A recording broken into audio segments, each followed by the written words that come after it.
Assalamualaikum warahmatullahi wabarakatuh. Alhamdulillah wassalatu wassalamu ala rasulillah wa ala alihi wa sahbihi wa mawalah wa man tabi'ahudah. Allahumma anfa'na bima 'allamtana wa 'allimna ma yanfa'una warzuqna uluman tanfa'una.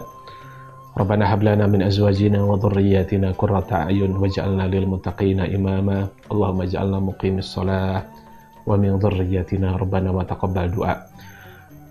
Alhamdulillahirabbil alamin. Bersyukur kita bisa silaturahim kembali seluruh pemirsa TV One, wabil khusus keluarga muslim seluruh Nusantara. Alhamdulillah. Tema kajian kita pada kesempatan ini adalah bagaimana kita mendidik keluarga kita. Ya, bagaimana kita mempersiapkan generasi yang kokoh. Mempersiapkan generasi yang hebat, yang kokoh itu seperti apa, gitu ya. Maka subhanallah, tentunya di dalam Al-Quran, panduan hidup kita, Al-Quranul Karim sudah disebutkan bagaimana orang-orang soleh itu menyiapkan generasinya. Dan tentunya kita tidak menginginkan generasi yang kita tinggalkan adalah generasi-generasi yang lemah. Kita ingin generasi yang hebat, generasi yang kuat. Maka Allah mengatakan, A'udzubillahi minasyaitonirrajim, وَلْيَخْشَى الَّذِينَ لَوْ تَرَكُوا مِنْ خَلْفِهِمْ ذُرِّيَّةً ضِعَافًا خَافُوا عَلَيْهِمْ فَلْيَتَّقُوا اللَّهَ. Hendaklah mereka itu, orang-orang yang beriman itu, mereka hendaklah takut kalau meninggalkan generasinya yang lemah. Dzurriyyatan di'afa khafu alaihim. Maka salah satu arahan Al-Quran adalah khafu alaihim falyattaqullah, bertakwalah kepada Allah. Takwa kepada Allah ini adalah sumber utama, ya, platform utama untuk mendidik generasi dengan jalan ketakwaan. Baik, ada beberapa hal yang harus kita siapkan ketika kita ingin, ya, menghadirkan generasi hebat yang kokoh itu. Mari kita renungkan, ada dalam surat Ali Imran bagaimana keluarga Imran. Kita lihat nanti, keluarga Imran itu adalah keluarga yang Allah pilih. Maka Al-Quran mengatakan, Innallaha astafa Adam wa Nuh wa ala Ibrahim wa ala Imrana alal alamin. Innallaha astafa Adam. Allah itu telah memilih Nabi Adam. Lihat, Allah telah pilih Nabi Adam. Tidak disebut keluarga Adam. Innallaha astafa Adam wa Nuh. Allah telah pilih keluarga Nuh. Allah disebutkan Nuh saja tanpa keluarga Nuh. Tapi uniknya ketika sampai Ali Imran, kepada Imran disebutkan keluarga. Wa ala Imran. Innallaha astafa Adam wa Nuh wa ala Ibrahim wa ala Imran alal alamin. Allah pilih keluarga Ibrahim dan keluarga Imran dari seluruh semesta alam. Jadi subhanallah, Nabi Adam tidak disebutkan keluarga karena ada salah satu putra beliau yang tidak layak disematkan keluarga terhadap Nabi itu. Nuh, dan ada salah satu putra Nuh yang tidak layak untuk disematkan menjadi keluarga Nabi. Sehingga Allah mengatakan kepada Nabi Nuh, ya Nuh, innahu laysa min ahlik. Nuh, itu putramu itu. Karena dia tidak beriman. Innahu laysa min ahlik, itu bukan keluargamu. Nabi Adam juga, ya, ada putra beliau yang membunuh, ya, Qabil yang membunuh Habil itu, sehingga Qabil adalah orang yang pertama menumpahkan darah itu, sehingga tidak disebutkan keluarga Adam. Tapi sampai wa ala Ibrahim, sampai nama Ibrahim disebutkan keluarga Ibrahim. Wa ala Ibrahim wa ala Imrana alal alamin. Keluarga Ibrahim, keluarga Imran, dari Allah pilih dari seluruh semesta alam ini. Subhanallah. Dan yang uniknya di sini, mari kita belajar kepada keluarga Imran, ya. Imran itu bukan nabi, bukan rasul, hanya orang biasa itu, orang yang soleh, tapi kedudukan levelnya disejajarkan dengan Ibrahim, dengan disebut sebelumnya Adam dan Nuh. Maka ini adalah keutamaan besar, wahai para ayah, jika Anda, para ayah ini, telah berhasil mendidik istrinya, berhasil mendidik anak-anak yang menjadi keluarga yang soleh, maka Masya Allah, kedudukan tinggi bersama orang-orang soleh, sebagaimana Nabi, sebagaimana Ali Imran, keluarga Imran disejajarkan dengan nama-nama para nabi. Maka mari kita renungkan, idh qalat imra'atu Imran rabbi inni nadhartu laka ma fi batni muharraran fataqabbal minni innaka antas samiul alim. itu ada istri Imran, ya, Hanna, dalam beberapa tafsir namanya Hanna. Hanna ini ingin hamil, ingin punya anak. Maka dia mengatakan, id qalat imra'atu Imran inni nadartu laka ma fi batni muharrara. Istrinya Imran itu berkata, ya Rob, saya ini nazar. Ini sedang hamil ya. Istrinya Imran sedang hamil. Ya Rob, saya ini nazar. Ma fi batni muharrara, kelak anak saya yang sedang saya kandung ini, kelak kalau lahir akan saya jadikan dia seorang yang mengabdi di Masjidil Aqsa, muharraran, fataqabbal minni innaka antas samiul alim. Terima ini ya Rabb, engkau maha mendengar, engkau maha mengetahui. Dan disebutkan nanti kenapa yang berkata bukan suaminya, bukan Imronnya, karena disebutkan nanti ini Imron ini meninggal dunia ya sebelum istrinya melahirkan.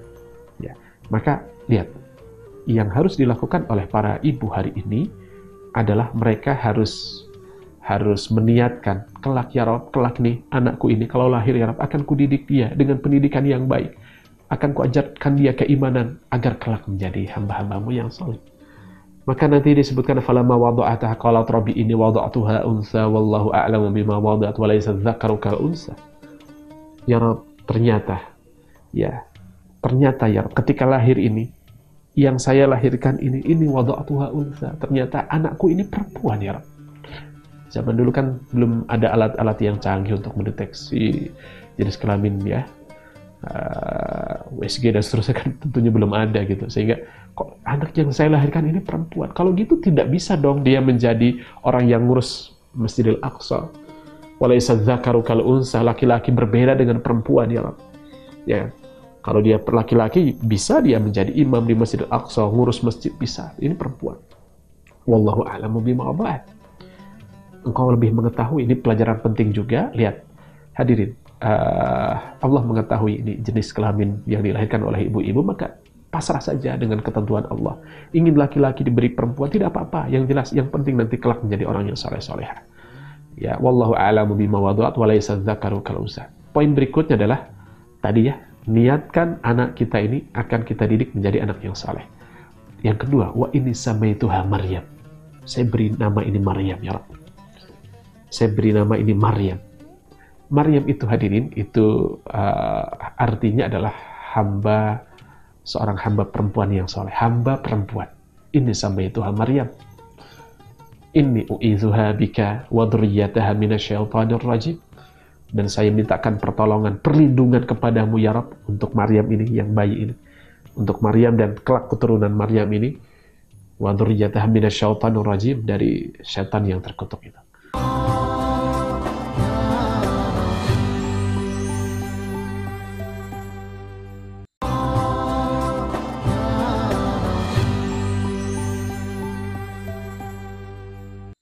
Jadi poin kedua hadirin, berikan nama anak-anak kita dengan nama-nama yang baik. Karena nama-nama itu adalah doa. Ya. Al-ismu yadullu alal musamma, sebagaimana pepatah Arab mengatakan, nama itu menunjukkan orang yang dinamainya. Maka Rasulullah mengatakan tasamu bi asmail anbiya, berikan nama-nama nabi untuk anak-anak, nama-nama kalian. Ahabul asma'ilallahi Abdullah wa Abdurrahman, sebaik-baiknya nama adalah Abdullah, hamba Allah, dan Abdurrahman, terus begitu. Sehingga ini memberi nama juga ini adalah bagian dari dari pendidikan kita, adalah memberikan nama-nama yang baik untuk anak-anak kita. Hasinu asma'akum fa innahu yunada bihi yaumal qiyamah. Berikan nama yang indah untuk anak-anak kita karena kelak akan dipanggil dengan nama itu. Dan Rasulullah selalu tafaul, merasa optimis dengan nama begitu ya. Suatu saat Rasulullah akan memerah kambing, susu kambing itu akan diperahkan dan meminta tolong pada para sahabat. Siapa di antara kalian yang bisa membantu memerah susu kambing ini? Maka seorang mengatakan, ana ya Rasulullah, saya ya Rasulullah. Masmuk, siapa namamu? Murrah. Nama saya Murrah wahai Rasul. Kita tahu Murrah itu bahasa Arab yang artinya pahit. Dan Rasulullah menghubungkan sesuatu dengan nama ya. Orang namanya pahit akan memerah kambing. Jangan. Ijlis, jangan engkau. Terus, ana ya Rasulullah, yang lain. Saya wahai Rasulullah. Siapa namamu? Harb. Nama saya Harbun. Perang artinya. Maka Rasulullah mengatakan, oh, jangan kau, coba yang lain. Kemudian ada seorang sahabat yang bernama Ya'ish. Ana ya Rasulullah, masmu Ya'ish, nama saya Ya'ish, artinya hiduplah engkau yang kan. Silahkan bantu untuk memerah Sukarni. Jadi nama juga menjadi suatu yang sangat penting. Nanti di dalam anak-anak kita ini subhanallah diberikan nama yang baik. Bahkan ini u'idzuha bika wa dzurriyyataha minasyaitonir rajim. Bacakan doa-doa perlindungan untuk anak-anak kita. Ini kalau di syariat kita hadirin, kalau tadi kan syariat zaman Imron ya, di syariat Rasulullah diberikan nama, dibacakan doa, bahkan dikumandangkan azan. Itu dikumandangkan azan di hari pertama kali anak-anak kita dilahirkan, gitu kan. Rasulullah mengazani Hasan dan Husain, gitu ya. Nanti ulama mengatakan kenapa yang dikumandangkan, yang diperdengarkan pertama kali pada anak yang baru lahir adalah azan, karena ini kita kenalkan keimanan nama Allah ketika mereka dilahirkan itu. Maka Ibnu Qayyim mengatakan, ya inna awwala ma yuftah minal waladi ya kalimatul la ilaha illallah Muhammadar Rasulullah. Hendaklah yang pertama kali diperdengarkan untuk anak-anak kita itu ketika mereka sudah belajar berbicara, ajarkan mereka mengucapkan la ilaha illallah Muhammadar Rasulullah, mengenal Allah gitu ya, syahadat. Gitu. Ini mengenalkan tauhid sejak dini. Bahkan dikumandangkan azan dalam rangka memperkenalkan anak kepada Allah Subhanahu wa taala. Tentunya bukan hanya itu, nanti ada hikmah yang lain.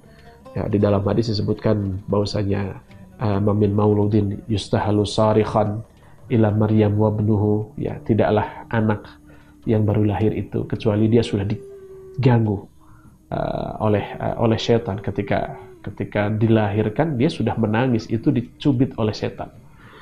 Maka kecuali Maryam dan putranya nanti Isa tidak menangis. Hari ini semua anak yang dilahirkan menangis karena sudah ditusuk atau dicubit oleh setan ketika dilahirkan. Permusuhan setan dengan manusia sudah dimulai sejak dia dilahirkan.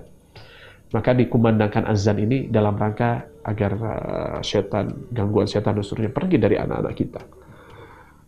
Itu hadirin, dan nanti juga wa inni u'idzuha bika wa dzurriyyataha minasyaitonir rajim. Ini bacaan zikir ini harus dibacakan pada anak-anak kita, gitu ya. Nanti wabil khusus ini bagian dari pendidikan anak-anak kita adalah ketika idza ja'akumul lail amsiku auladakum fi buyutikum, ketika malam sudah mulai menyapa, sudah mulai gelap, amsiku auladakum, tahanlah anak-anakmu di rumah kalian. Fa inna fi waktu yantashiru fihi syaitan, karena maghrib itu anak-anak adalah kenapa disimpan di rumah, karena waktu maghrib itu adalah waktu setan-setan mulai menyebar, gitu ya. Sehingga nanti para ulama mensarah hadis ini adalah kenapa anak-anak kita yang masih kecil, yang masih belum baligh ini ditahan di rumah ketika malam, karena anak-anak kecil ini disebutkan illatnya adalah salah satu penyebabnya ada najis, ada kotoran yang pada tubuh mereka, dan itu adalah kotoran itu tentunya adalah sesuatu yang disukai oleh syaitan, sehingga disimpan di rumah itu dalam rangka agar terjaga dari syaitan. Baik, itu jadi mendidik anak kita adalah pertama dikumandangkan azan, perkenalkan tauhid sejak awal, gitu ya. Yang kedua dibacakan doa-doa perlindungan. Dalam syariat kita adalah dikumandangkan azan ini juga bagian dari doa-doa perlindungan ya. Azan ini agar syaitan pergi. Yang berikutnya adalah diberikan nama yang baik, bahkan disembelihkan akikah. Ya, al-ghulamu murtahinun bi aqiqatihi yudbahu anhu yawma sabihi wa yuhlaq wa yusamma. Disembelihkan akikah untuk anak-anak kita yang baru lahir ini hari ke-7. Kemudian dicukur rambutnya dan diberi nama. Nah, ini Ibnu Qayyim mengatakan anak jika tidak disembelihkan akikah dia tertahan, ya. Murhunun bi aqaqati, tertawan dengan akikahnya. Maksudnya adalah yang seharusnya dia menjadi soleh, ini karena tidak diakikahi, dia sulit untuk dididik menjadi anak yang soleh. Atau kelak, la samahullah, kalau kelak nih anak ini kemudian meninggal dunia dan belum diakikahi, maka dia tidak akan memberikan syafaat kepada orang tuanya. Wallahu a'lam. Ini salah satu hikmahnya ya.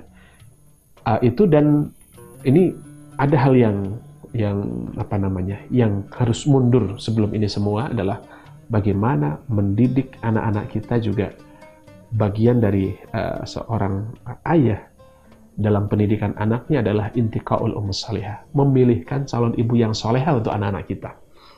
Memilihkan calon ibu yang salihah untuk anak-anak kita. Maka Umar bin Khattab mengatakan salah satu kewajiban ayah adalah memilihkan ibu yang salihah untuk anak-anaknya, memberikan nama yang baik dan mengajarkan Al-Quran. Begitu ya. Kenapa ibu yang salihah? Karena subhanallah, al-ummu madrasatun idza a'dadtaha a'dadta sya'ban thayyibal a'raqi. Ibu itu adalah madrasah. Jika engkau telah menyiapkan madrasah, maka sesungguhnya engkau sedang menyiapkan generasi yang baik akhlaknya.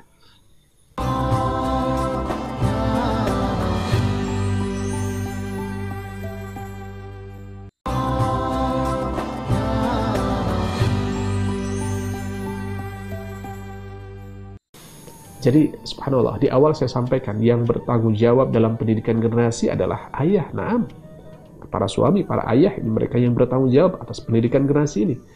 Tapi nanti secara praktek, secara keseharian yang banyak berinteraksi itu adalah para ibu. Sehingga, Pak, bagaimana? Saya kan sudah terlanjur menikah dengan istri saya dan kita sama-sama belum tahu tentang agama. Maka kewajiban kita adalah untuk mengkaji dari sekarang, mengilmui diri. Sebagaimana Umar bin Khattab mengatakan, tafaqahu qabla an tasudu. Persiapkan ilmu rumah tangga. Ilmu rumah tangga bukan hanya interaksi suami istri, tapi juga ilmu bagaimana kita mendidik anak-anak kita. Yang berikutnya adalah hal yang penting juga dalam pendidikan kita adalah al-qudwah al-hasanah. Orang tua hendaklah menjadi contoh yang baik untuk anak-anak kita. Ya, subhanallah. Nanti disebutkan innama yansha'ul fityanu minna ala ma kana awwadahu abuhu. Anak-anak kita itu, mereka tumbuh kembang sesuai dengan apa yang dibiasakan oleh ayah bundanya itu. Sehingga kalau kita ingin melihat sejauh mana pendidikan kita pada anak-anak kita, lihat diri kita. Ya, kenapa? Karena anak-anak itu adalah bayangan, cerminan dari kita. Anak-anak itu adalah cerminan dari kita itu. Sehingga subhanallah, qudwah adalah contoh dan anak-anak itu adalah mencontoh kita. Jadi kita, orang tua dan para guru, ya, itu adalah contoh untuk anak-anak kita. Sehingga kalau kita hari ini proses, kenapa anak-anak kita main terus? Kenapa anak-anak kita hari ini terlalaikan seumpamanya dengan handphone, dengan game dan seterusnya? Maka lihat dulu, ini orang tuanya sudah selesai belum dengan gadgetnya atau belum gitu ya. Karena mereka itu adalah bayangan dan kita ini adalah bendanya, dan tentunya bayangan selalu sama dengan bendanya. Ya, jadilah qudwah yang baik. Wabil khusus hadirin, nanti anak-anak itu akan betul-betul mengikuti orang tuanya itu. Nanti pendidikan usia anak 1-6 yang dijadikan penglihatan mereka kedua adalah kedua orang tuanya, dan guru dan kedua orang tuanya tentunya ya. Sehingga penting juga ini. Maka dalam memilih guru ini juga harus memilih guru yang soleh gitu. Sehingga nanti Ibnu Sirin mengatakan, inna hadzal ilma ad-din falyanzur ahadukum amman ta'khuduna dinah. Ilmu ini adalah agama, maka hendaklah kita melihat ini dari mana ilmu ini akan diambil, dari mana ilmunya diambil. Jadi ilmu bukan hanya sekedar kognitif saja, tapi diambil dari orang yang beriman, dari contoh yang baik. Jadi qudwah hasanah, contoh yang baik yang harus dihadirkan oleh orang tua dan para guru, gitu ya. Sehingga salah seorang khalifah ketika akan mendidik ataupun menyekolahkan putranya kepada seorang guru memberikan nasihat, faliyakun islahuka liwaladi islahuka linafsik, faliyakun awwalu islahuka liwaladi islahuka linafsik.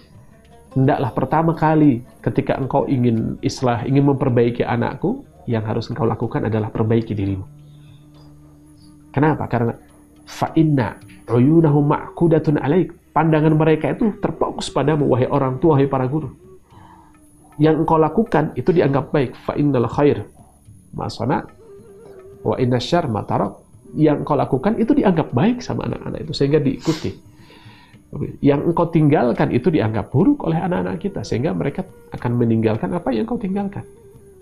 Qudwah hasanah, contoh yang baik Ini adalah hal yang penting dalam pendidikan anak, gitu ya. Sehingga hari ini subhanallah, anak mungkin orang tua menyalahkan sekolah, menyalahkan lingkungan, padahal subhanallah, ya hari ini yang persentase bagaimana pembentukan generasi itu dari rumah. Ini yang sering kita abaikan ya, pendidikan anak-anak di rumah kita menjadi persentase yang paling banyak, gitu ya. Karena subhanallah, nanti kalau sekolah itu ya bagaimana mendidik karakter seorang anak itu tidak sebanyak pendidikan di rumah. Sekolah hanya 20%, lingkungan 20%, rumah itu sampai 60%. Gitu ya. Jadi kalau hari ini kita mengeluhkan, Pak, sekolahnya belum bagus, lingkungan juga nggak bagus, kita masih punya 60% untuk mendidik karakter anak-anak kita. Itu yang berikutnya adalah bagaimana mendidik anak bukan hanya tentang ilmu, kognitif tidak, tapi bagaimana mendidik adab. Mendidik adab mereka, memberikan contoh yang baik, bagaimana adabnya makan, adabnya tidur mereka, adabnya di kamar mandi, dari masuk sampai keluar lagi. Ya, itu ada adabnya, dan sekecil apapun adab diperhatikan dalam Islam. Lihatlah, nanti ada sahabat kecil yang namanya Umar bin Abi Salamah. Ini Umar bin Abu Salamah ini bercerita, punya kenangan indah Umar ini. Kuntu gulam inda Rasulullah wa kanat yadi tatisu fis sahbah. Dulu waktu saya kecil, saya makan bersama Rasul, makan bersama dengan para sahabat yang lain. Kanat yadi tatish fis sahbah. Tangan saya ini ngacak di makanan ini. Ya, ngacak. Di sebelah sini saya ambil, sebelah saya ambil, tengah saya ambil. Karena ngacak, maka Rasulullah memberikan arahan, ya gulam, wahai anakku, ini adab ketika makan. Sambillah, kalau sebelum makan baca bismillah. Wakul biyaminik, wakul mimma yalik. Wahai anakku, bacalah bismillah, makanlah dengan tangan kanan, dan makanlah dari tempat yang terdekat. Jadi pendidikan generasi berikutnya adalah pendidikan adab-adab yang bukan hanya ilmu, tapi bagaimana adab. Sehingga subhanallah, nanti Ibnu Mubarak mengatakan, nahnu ila qalili minal adabi ahwaj minhu ila katsiri minal ilmi. Kita ini pada adab, kepada etika yang sedikit saja. Etika itu lebih kita perlukan daripada adab yang banyak. Maka mari kita kembali pada adab-adab pada anak-anak kita. Pendidikan yang berhasil bukan hanya ilmu pengetahuan saja, tapi pendidikan yang terinternalisasi dengan adab-adab. Dimulai mengenalkan nama Allah sejak lahir, kemudian dimulai dengan mendoakan anak-anak kita, dipilihkan nama yang baik, disembelihkan akikahnya, diajarkan adab-adab, diberikan contoh yang baik oleh kedua orang tuanya. Dan ingat, yang terakhir ini justru posisi yang paling besar adalah bagaimana seorang ibu di rumah juga memiliki peran yang besar dalam pendidikan anak-anak kita. Maka hari ini hal yang penting adalah pendidikan keluarga. Mari para ayah, para bunda, mari kita hadirkan siapkan ilmu untuk mendidik generasi anak-anak kita. Itu saja yang dapat disampaikan. Mudah-mudahan Allah hadirkan anak-anak kita, generasi kita, anak-anak yang kokoh, yang hebat, yang tentunya kelak dibanggakan oleh Rasulullah SAW.